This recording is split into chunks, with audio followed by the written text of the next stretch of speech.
Assalamualaikum. Welcome back to the part 2 of the non-vitamin K antagonist oral anticoagulants. तो part 1 में हमने पढ़ा एपेक्साबैन, डेबिगेट्रॉन, रिवरॉक्साबैन के बारे में, और हमने ये पढ़ा कि जो डीप वेन थ्रोम्बोसिस है और जो हमारी वेनस थ्रोम्बोसिस है और उसको हम ट्रीट करने के लिए कैसे जो है वो ड्रग्स डेबिगेट्रॉन वगैरह ये सब यूज कर सकते हैं। और हमने पढ़ा कि पल्मोनरी एम्बोलिज्म और डीवीटी के क्या रीजंस हैं। अब हम पढ़ेंगे और उसको ट्रीट कैसे कर सकते हैं। अब हम पढ़ेंगे कि पल्मोनरी एम्बोलिज्म क्या होता है और हम उसको कैसे ट्रीट कर सकते हैं। तो without any delay let's start today lecture. But before starting this lecture, I would request you to kindly subscribe to my channel, Ask Your Pharmacist Mariam, and share this lecture to your circle. Thank you so much. तो pulmonary embolism क्या होती है? Pulmonary embolism जैसे show हो रही है, pulmonary lungs और embolism in the lungs. अगर जो क्लॉट है वो डेवलप हो जाए इन द लंग्स, तो that is the pulmonary embolism. It's the sudden blockage of the major blood vessels of the artery in the lungs and it usually by the blood clot in the lungs. तो अगर हमारे जो blood clot है वो हमारे lungs में develop हो जाए तो वो हमारी होगी pulmonary embolism. In most of the cases, the clots are very small and are not deadly but can damage to the lungs. यानी हमें पता है कि हमारी जो कैपिलरीज वॉल्स हैं in the lungs they are very fine, and अगर छोटा सा भी क्लॉट उसके अंदर हो जाए तो इट कैन बी डेडली। हमारे वो लंग के सारे पार्ट को ब्लड फ्लो ऑक्यूलेट कर सकता है and it can damage our lungs. So but if the clot is large and stop the blood flow in the lungs, it can be very deadly. यानी अगर छोटा सा क्लॉट होगा इन दी लंग्स तो it can damage the lungs, और अगर बड़ा clot होगा तो वो इट कैन बी डेडली और ये पेशेंट की डेथ भी कॉज कर सकता है। यहाँ पे हम देखते हैं कि एम्बोलिज्म और जो हमारे छोटे मोटे क्लॉट्स हैं उसको हम कैसे रीडिफाइन करते हैं। तो ये देखें, ये हमारी जो है वो एक मेजर वेन में आर्टरी कैपिलरी में क्लॉटिंग हुई हुई है इन द लंग्स। तो अब जितना भी ये जो लोअर एक्सट्रीम वाला पार्ट है जहाँ पे ब्लड फ्लो हो रहा है from this veins and the arteries, वहां पर जो है जो लंग्स हैं वो लंग सेल्स जो है वो डेड होना स्टार्ट हो गए हैं। यहाँ पे भी देखिए छोटी सी एक यहाँ पे भी क्लॉट बना हुआ है, तो वहां पे जहाँ पे उसकी ब्लड सर्कुलेशन जा रही थी वो पार्ट जो है वो वहां पे ब्लड फ्लो रुक गया है।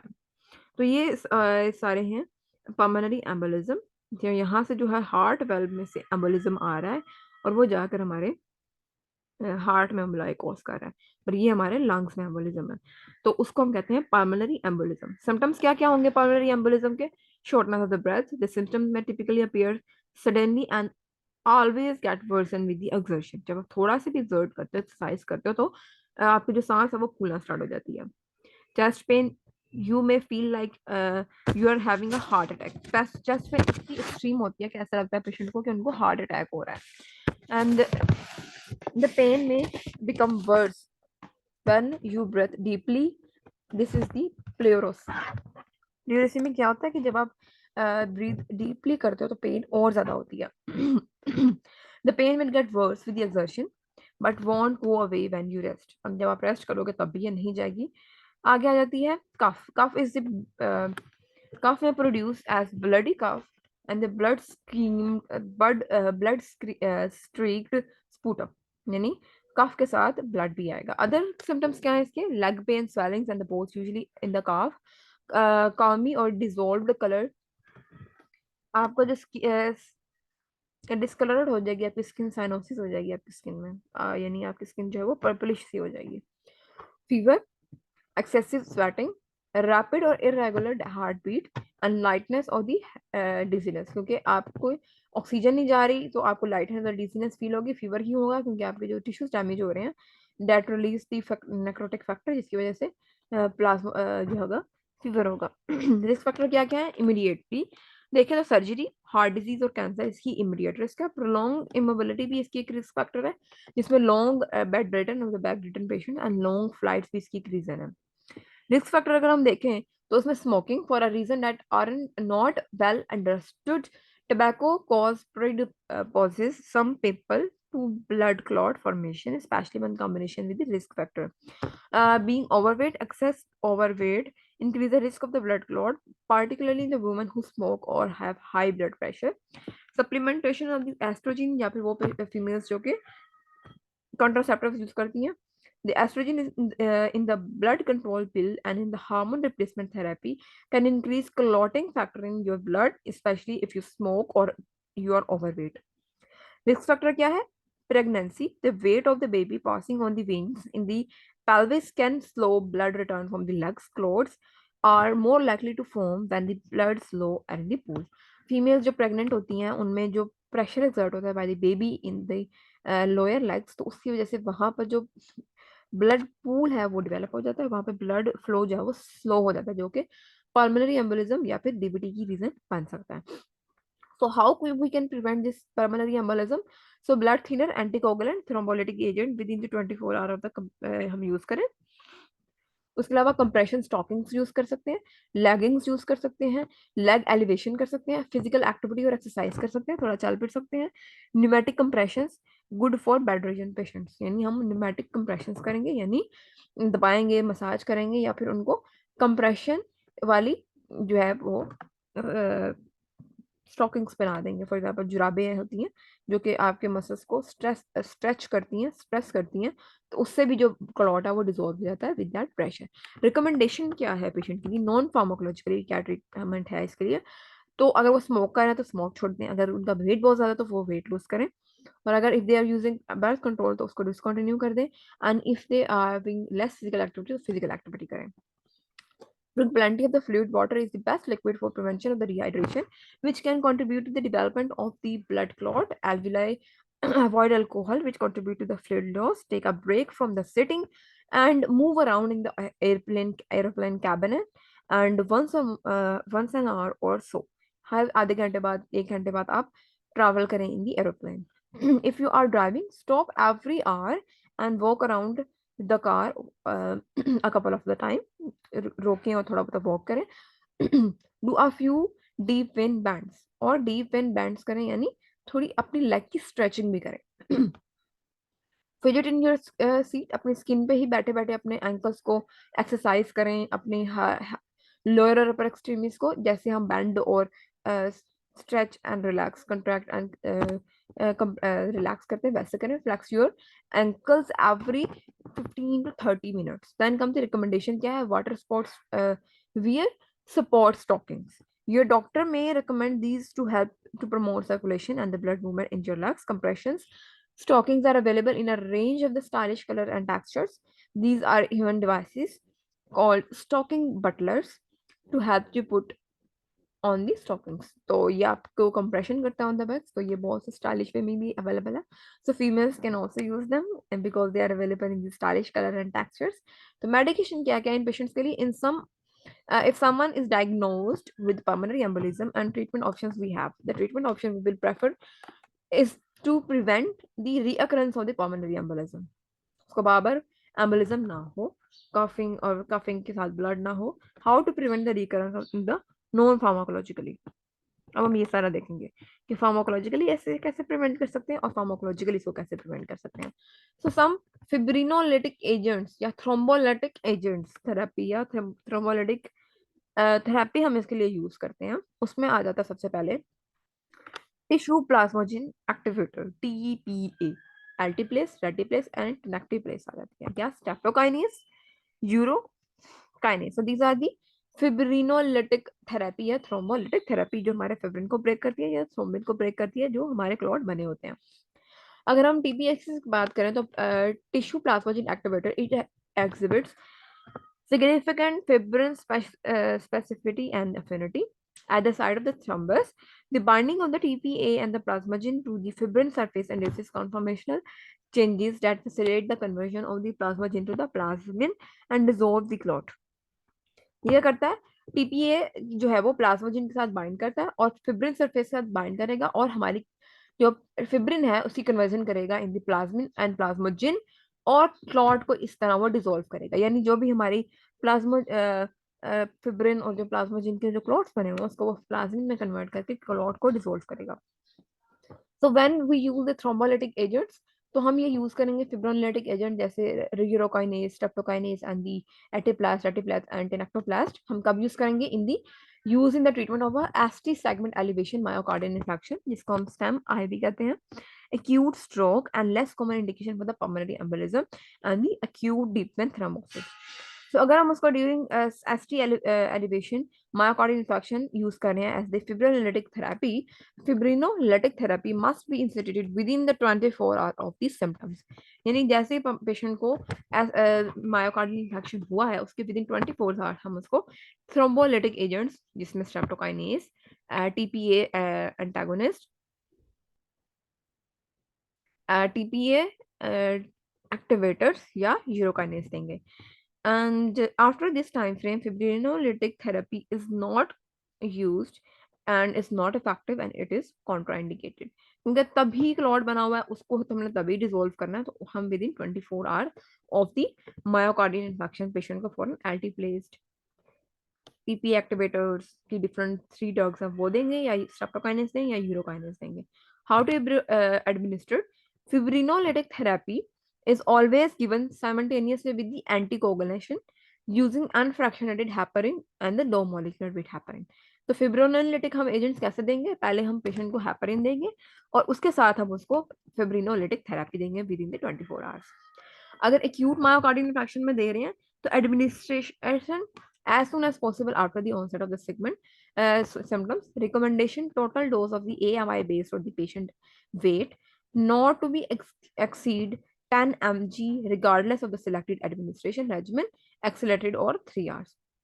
acute myocardial infarction altiplase हम कैसे देंगे, एक्सीलरेटेड इन्फ्यूजन दे सकते हैं 1 से 2 घंटे तक, या हम उसको इन्फ्यूजन दे सकते हैं 3 आवर्स की। तो अगर हम इमरजेंसी पेशेंट में पेशेंट को दे रहे हैं तो हम उसको एक्सेलरेटेड इन्फ्यूजन देंगे 1 से 2 आवर्स की। उसमें क्या देंगे हम, पहले सबसे पहले पेशेंट जब आएगा तो हम उसको 15 mg IV पुश देंगे bolus over the 1 to 2 minutes. ठीक है, फौरन हम उसको 1 से 2 मिनट की 15 mg देंगे। उसके बाद हम उसको विद इन 30 मिनट्स या ओवर 30 मिनट्स हम उसको 0.75 mg पर kg IV इन्फ्यूजन देंगे और इसकी जो टोटल डोज है वो 50 mg से एक्सीड नहीं करनी चाहिए। उसके बाद हम पेशेंट को विद इन द 60 मिनट्स, तकरीबन इसमें 2 घंटे की थेरेपी है ना टाइम, तो विद इन 2 आवर्स हम इसको ऐसे देंगे। पहले 1-2 मिनट हम उसको IV पुश देंगे, फिर हम उसको 30 मिनट्स के बाद डोज देंगे, फिर हम उसको 60 मिनट्स के बाद then 0.5 mg per kg IV over the next 60 minutes. The dose should not exceed 35 mg over the 1 hour। तो अगर हम इसको काउंट करें तो 30, 50 एंड 15, तो ये तकरीबन 90 mg बन जाता है। देन अगर हम बात करें IV push IV infusion for the 3 hours की बात करें, उसमें सबसे पहले हम 0.075 mg पर kg IV पुश देंगे फॉर दी 1 to 2 मिनट्स। उसके बाद हम उसको इन द नेक्स्ट 1 आवर हम उसको देंगे 0.675 mg पर kg IV इन्फ्यूजन पर kg। देन हम उसको 0.02 mg पर kg IV इन्फ्यूजन देंगे इन द नेक्स्ट 2 आवर्स। इसमें भी जो मैक्सिमम डोज है वो हमारी 90 mg ऑफ दी एल्टीप्लेस्ड होगी। पल्मोनरी एम्बोलिज्म की बात करें तो 100 mg IV infused over 2 hours and re-administration when PPT or thrombin time returns to the less than 2 times normal. यानी हमारा क्लॉटिंग फैक्टर अगर नॉर्मल हो जाए तो फिर हम दोबारा ये एडमिनिस्टर कर सकते हैं। एक्यूट इस्केमिक स्ट्रोक की बात करें तो in the case of the acute ischemic stroke हम ये 0.9 mg पर kg IV देंगे and it should not exceed 90 mg total dose. Discontinue if the pre treatment of INR जो है वो ग्रेटर देन 1.7 है और APTT लेवल जो है वो APPT लेवल हमारा एलिवेट हो रहा है, हमारा थ्रोम्बिन क्लॉटिंग फैक्टर की जो टाइम है वो बढ़ रहा है, तब हम यूज ऑफ द एल्टीप्लेस जो है वो डिसकंटिन्यू कर देंगे, या हमारा INR बढ़ रहा है तभी हम इसको डिसकंटिन्यू कर देंगे। For the case of the central venous catheter occlusion तब भी हम जो एल्टीप्लेस है वो IV यूज कर सकते हैं। वो कैसे यूज करना है, 2 milligram in the 2 ml installed and occlude in the catheter। 2 mg हमने डिसॉल्व करना है इन द 2 ml और देन हमने उस कैथेटर में उसको इंस्टॉल्ड कर देना है, वहां से हमने उसको लगा देना है और उसके बाद हमने उस एरिया को नॉर्मल सलाइन से एग्रीगेट कर लेना है। हम इसके लिए सेंट्रल वेनस कैथेटर ऑक्लूजन में हम हेपरनाइज्ड इंजेक्शन भी यूज कर सकते हैं। इसमें 20 से 10 यूनिट्स या बहुत कम यूनिट्स होते हैं, 2 यूनिट्स तक होते हैं हेपरनाइज्ड इंजेक्शन हम यूज करते हैं for the removal of the clot और occlusion from the IV line. फिर आ जाते हैं हमारे साइड इफेक्ट्स क्या क्या है इसके। सो द पल्मोनरी एम्बोलिज्म, इसका एक साइड इफेक्ट है। फिर cholesterol embolism, abnormal heart beats, allergic reaction, re-embolization of the DVT venous thrombi during the treatment of the acute massive pulmonary embolism and angioedema। Then आ जाती है बाकी तो हमने अभी तक कौन कौन सी नॉन विटामिन की एंटागोनिस्ट पढ़ी। तो सबसे पहले हमने पढ़ी डेबिगेट्रॉन, फिर हमने पढ़ी एपिक्साबैन, फिर हमने पढ़ी रिवेरोक्साबैन, फिर हमने पढ़ी एल्टीप्लेस जो कि टी टिश्यू प्लाज्मोजिन एक्टिवेटर्स थी, जिसमें एल्टीप्लास, रेटिप्लास एंड इनएक्टिप्लास पढ़े। अब हम पढ़ेंगे स्ट्रेप्टोकाइनेस, फिर हम एस्पिरिन, क्लोपिडोग्रिल को भी पढ़ेंगे। तो ये these are all the non vitamin K antagonist for the anticoagulants. तो जो हमारी स्ट्रेप्टोकाइनेस है, indicated in the acute myocardial infarction within the 12 hours of the onset of the ST prolongation। तो ये जो हमारी एल्टीप्लास्टर स्ट्रेप्टोकाइनेस है, उसके वो हमने कब यूज करना है? within the 12 hours, within the 24 hours of the attack। So if for the streptokinase हमने within the 12 hours of the ST prolongation MI हमने यूज करना है, यानी मायोकार्डियल इन्फेक्शन की within 12 hours हमने यूज करना है।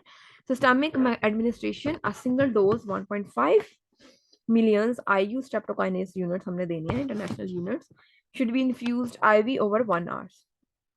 हमने 1.5 million IV streptokinase unit infuse करने हैं with in the 1 hour. Slow infusion देनी है। साइड इफेक्ट्स से क्या होंगे? Dizziness, low blood pressure, mild fever, bleeding from the wounds and gums, rash, itching, flushing, muscle and bone pain, shivering and allergic reaction। फिर आ जाती है aspirin. Aspirin हमने अगर पेन और फीवर के लिए दे रहे हैं तो इमीडिएट रिलीज हमारा 325 650 mg पर ओलर होगा एवरी 4 आवर इफ रिक्वायर्ड, यानी कंडीशन है फीवर और पेन की तो फिर 975 mg पर oral every 6 hours when needed, या 500 mg से 1000 mg पर oral every 4 to 6 hours for no more than 10 days and should not exceed 4 days। 4 से 10 दिन के लिए हम 5 से 100 से 1000 मिलीग्राम दे सकते हैं।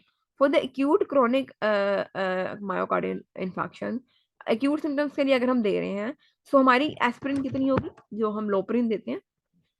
तो सबसे पहले हम पेशेंट को, जब वो इमरजेंसी में आया है, तो 160 से 325 पर ओरल हम उसको एस्पिरिन देंगे और हम उसको च्यू करवाएंगे non enteric coated tablets upon the presentation with in the minutes of the symptoms, ताकि जो क्लोट है वो डिसॉल्व हो जाए। It is unable to take the per oral, it may be given in the form of suppository 300 to 600 mg suppository or rectal। Then comes the maintenance of the secondary prevention, यानी अब हमने patient को जब emergency में आया तब हमने कोई ना कोई एंटीकोगुलेंट दे दिया, अब हमने फर्दर प्रिवेंशन एंड प्रोफाइलैक्सिस के लिए एंटीकोगुलेंट देना है। तो अब हम उसको देंगे मेंटेनेंस के लिए 81 से 325 mg per oral every day indefinitely, prefer dose and may be given 81 से 325 mg per day। यानी उसको हम लोपरिन भी दे सकते हैं जो कि 81 mg होगा, और हम उसको डिस्प्रिन भी दे सकते हैं जो कि 325 mg per day होगा। In the case of the ischemic stroke and the transient ischemic attack, initial dose जो होगी वो 160 से 325 mg per oral for the 48 hours of the stroke होगी। और in the case of the transient ischemic attack हम patient को 75 से 100 mg पर ओरल एवरी डे देंगे। और जब पेशेंट क्रिएटिनिन क्लियरेंस है अगर वो लेस देन 100 mg पर ml है, मिनट है, तो वो पेशेंट जो है वो हेपेटिक फेलियर की तरफ जा रही है। देन जो नेक्स्ट ड्रग है आफ्टर दी, जो हमने अभी तक ड्रग्स पढ़ी वो है dabigatran, apixaban, rivaroxaban, T P A tissue plasminogen activators में स्ट्रेप्टो हमने पढ़ी alteplase, reteplase, tenecteplase, streptokinase, urokinase, streptokinase, aspirin, और अब हम आखिरी non vitamin K anti agonist पढ़ेंगे वो है क्लोपिडोग्रिल। सो क्लोपिडोग्रिल जो है वो अनस्टेबल एंजाइना और the non ST segment elevation, यानी NST N stem myocardial infection में अगर हम वो यूज करेंगे तो वो 300 mg लोडिंग डोज होगी। और after that loading dose the 300 mg initiation therapy जो हमारी होगी विदाउट द लॉन्ग जो होगी वो हमारी होगी 300 mg। अगर हम लोडिंग डेज या इनिशिएशन थेरेपी 300 mg से तो नहीं करते तो इमीडिएट इफेक्ट नहीं आएगा और कुछ दिन लग जाएंगे जो हमारी जो लोडिंग डोज है उसकी एक लेवल एस्टैब्लिश होने तक। तो initiation therapy without a loading dose will delay establishment of the anti platelet effect after several days, यानी MIC एस्टैब्लिश नहीं होगी। इसलिए MIC एस्टैब्लिश करने के लिए हमें लोडिंग डोज 300 mg देनी पड़ेगी। फॉलोइंग द लोडिंग डोज, और लोडिंग डोज जो 300 mg दिया उसके बाद हम एडमिनिस्टर करेंगे 75 mg per day per oral for 12 months. Then in the case of the myocardial infarction, non-ST elevation myocardial infarction, 75 mg per oral देंगे in combination with the aspirin, या aspirin का combination क्या होगा, या तो हम 162 से लेके 130 325 mg पर डे देंगे, या हम एस्पिरिन 81 से 162 mg पर डे देंगे एस्पिरिन, और जो हमारा क्लोपिडोग्रिल होगा वो होगा 75 mg per day. Under indications क्या है, तो इसकी ब्लैक बॉक्स वार्निंग है। तो clopidogrel antiplatelet activity is dependent on the conversion of the antiplatelet activity is dependent on the conversion of active metabolites by the cytochrome P450 CYP system, principally CYP2C19। तो इसकी activity के लिए हमें जो cytochrome P450 enzyme है वो required है। तो in the case of the patient अगर उसका लीवर जो है वो कॉम्प्रोमाइज है, तो तब उनमें पेशेंट जो है क्लोपिडोग्रिल देने का कोई फायदा नहीं है। इसके अलावा ये हाइपर सेंसिटिविटी कोज करवा सकता है, active pathological bleeding like peptic ulcer और इंट्राकैनियल हेमरेज करवा सकता है। क्वेश्चन इन द पेशेंट जिनके अंदर पेशेंट जो है जिनमें ब्लीडिंग हो रही है, या जिन पेशेंट में प्लेटल डिसऑर्डर है ऑलरेडी, ऐसे डेंगी है, तो उन डेंगी के पेशेंट में हम क्लोपिडोग्रिल यूज करना डिसकंटिन्यू कर देंगे। समरी अगर हम देखें तो use of the anticoagulants and the anti-thrombolytic agents need extreme caution and monitoring for the patient। Like हमने क्या क्या मॉनिटर करना है, उनका हमने ब्लीडिंग मॉनिटर करनी है, उनकी हमने INR मॉनिटरिंग करनी है, उनकी हमने APPT और प्रोथ्रोम्बिन टाइम मॉनिटर करना है, liver function and kidney function भी हमने उनका मॉनिटर करना है। Among the patient with the chronic ischemics extreme question में बी रिक्वायर्ड। समरी अगर हम देखें तो रिबाउंड कोagulopathy is one of the main issue need for the check for the monitoring of the patient in our meaning on the non-vitamin K antagonist, vitamin K antagonist and heparin and the thrombolytic agents। तो हमने कभी भी इन कोagulants को अचानक discontinue नहीं करना, otherwise rebound कोagulopathy होती है और पेशेंट में रिबाउंडेंटली बहुत ज़्यादा कोagulation और क्लॉट डेवलपमेंट स्टार्ट हो जाती है। तो हमने जब भी पेशेंट जो है वो नोवैक, बिका, हेपरिन या थ्रोम्बोलिटिक एजेंट्स पर है, तो हमने उसको मॉनिटर भी करना है और उसको अचानक डिसकंटिन्यू नहीं करना। Thank you so much for listening to the lecture. I hope this lecture would be quite informative for you. If you find this lecture informative, kindly subscribe to my channel, Ask Your Pharmacist Mariam, and share this video to your circle. And if you have any query, you can ask in the comment section. Thank you so much. Allah Hafiz.